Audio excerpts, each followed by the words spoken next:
our third threat is identity abuse. And I should mention, we have as a handout the top security controls of 2023. Identity and access management is not only on that list, it was the #1 top control that we picked for the first quarter here. Why? Because attackers are targeting your identity. And not just the identity of your users, but also applications and services that we trust to execute actions on our behalf.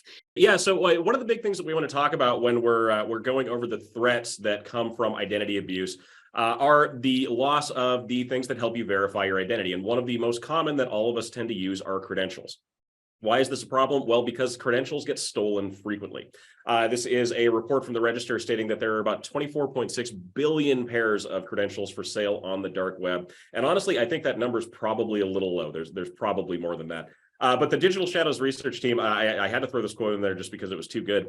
You still have a colleague, maybe more than one, who's carefully typing 1234556 into a password field right now. And 123456 is the #1 most common password we find in breach password lists out there on the dark web. Oh, Matt, that is so terrible to hear. But I bet it's usually saved in someone's browser and just autofilled. I just have to. Oh yeah. Yeah, people aren't actually typing these in. They're being saved in something like Chrome. But as we'll show as we move through our scenario here, that is not necessarily the safest place to hold your passwords. We should probably identify what identity and access management actually is, because in a lot of cases, this is a fairly new term for people who have been in the industry for a while. Identity and access management, or IAM, refers to basically how a computer system verifies who you are and what you're allowed to do. So we're looking at things like verification of your privilege level, what you can access, what you can modify, and who owns the account that you're looking at. When we're talking about your identity, this can be any number of things. So this is going to be things like a username and password. It could be an access key. It could be a device ID. There are a lot of different ways that we can look at this. Attackers are actively targeting these identity components because if they can take over your identity inside of a system, they have access to everything that you have access to, which means if they take over a higher level account, they can make their way through to the crown jewels of a network with a lot more ease than otherwise. Yeah, go ahead, Sherry. Yeah, I love that there is now like a single name for this, because it really is a collection of tools, right? Yeah. It's not like this suddenly appeared. We have authentication services. So you want to be using multi-factor authentication, authorization, who can access what files, things that are not like, on billboards in airports. This is not like the new hotness of technology. It's not the new shiny thing. It's literally going through and making sure the right people can access the right resources, and you can't access things that you don't need access to.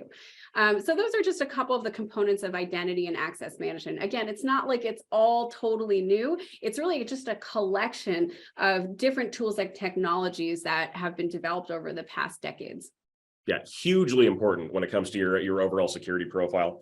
Mainly when it comes to the number of accounts that most users inside of a standard corporate network have access to. This is a study that was done by CyberArk, and they were able to determine that in a small to medium business, we are looking at an average of 30 applications that staff members will have access to, usually with something like credentialed access.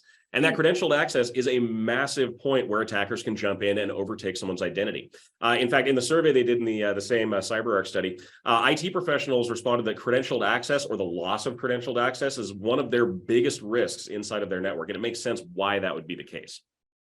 Thank you so much, everyone. Again, this is Sherry Davidoff, CEO of LMG Security. And I'm Matt Duran, Director of Training and Research for LMG Security. If you have any questions, please feel free to reach out at any time. We would love to hear from you. You can reach us at info@lmgsecurity.com, find us on LinkedIn, or follow us on Twitter. Thanks again for joining, and we'll see you next time.